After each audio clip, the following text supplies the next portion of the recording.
Good morning. How we doing?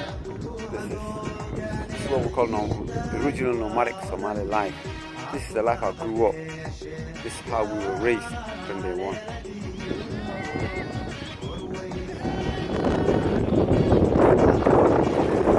Sheep, goats are in there.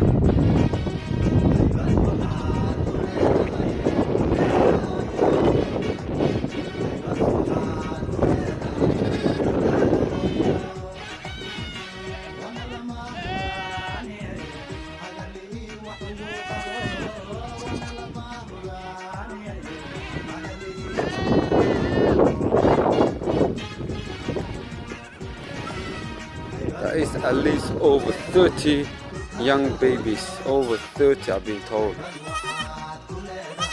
Look how many's in there. Goaty, goaty.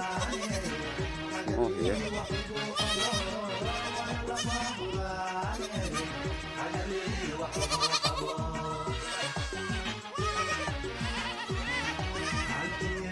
And there's also more in there.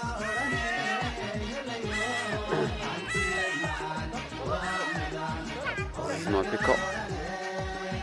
We use it for short drive. And this is another truck. Big lorry, we use it for cargoes.